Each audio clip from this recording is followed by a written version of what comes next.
5 বছর পর নিউজিল্যান্ডের বিপক্ষে টি-20 সিরিজ জয়ের হাতছানি বাংলাদেশের সামনে। তবে প্রবল বর্ষণে ম্যাচ মাঠে গড়ানো নিয়েই দেখা দিয়েছে শঙ্কা। এই মুহূর্তে চট্টগ্রামের বীরশ্রেষ্ঠ শহীদ flight lieutenant Motiur Rahman cricket স্টেডিয়ামে আছেন সহকর্মী পার্থপ্রতিম বিশ্বাস। সবশেষ খবর জানতে যাচ্ছি তার কাছে।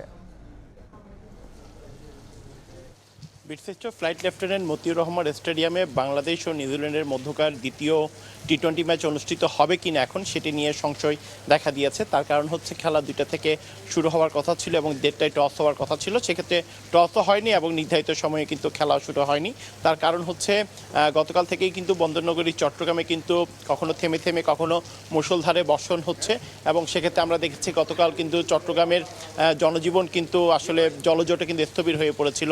আজকে সকাল থেকে বৃষ্টি না থাকলেও কিন্তু 11:30টার পর থেকে যে বৃষ্টি শুরু হয়েছে সেই বৃষ্টি কিন্তু এখনই হচ্ছে এবং আমাদের ক্যামেরায় আপনারা দেখতে পাচ্ছেন এখনও কিন্তু কখনো গুড়ি গুড়ি বৃষ্টি হচ্ছে, কখনো থেমে থেমে কিন্তু বৃষ্টি হচ্ছে। সেই বিষয়টি কিন্তু আপনারা দেখছেন। যতক্ষণ পর্যন্ত আসলে বৃষ্টি থামবে না ততক্ষণ পর্যন্ত খেলা শুরু হওয়ার কোনো কারণ নেই। আমরা এখানে যারা এই মাঠের যারা কর্মকর্তা রয়েছেন কিউরেটর বাবুর সাথে কথা বলেছিলাম, তিনি আমাদেরকে জানিয়েছেন আসলে চট্টগ্রাম সাগরিকার স্টেডিয়ামের মাঠটি কিন্তু ড্রেনেজ সিস্টেম অনেকটাই ভালো। যদি বৃষ্টি থেমে যায় সেক্ষেত্রে 15 থেকে 20 মিনিট কিংবা 8 ঘন্টার মধ্যে খেলা শুরু হওয়ার সম্ভাবনা থাকে। তবে এখনও পর্যন্ত আমরা যেটি দেখছি বৃষ্টি কিন্তু থামেনি এবং আবহাওয়া অফিসের সাথে আমরা কথা বলেছি, তারা বলেছেন আসলে আজকে বৃষ্টি হওয়ার সম্ভাবনা রয়েছে, এভাবেই গুড়ি গুড়ি বৃষ্টি হওয়ার সম্ভাবনা রয়েছে, অনেকটা বজ্রপাত হওয়ারও সম্ভাবনা রয়েছে।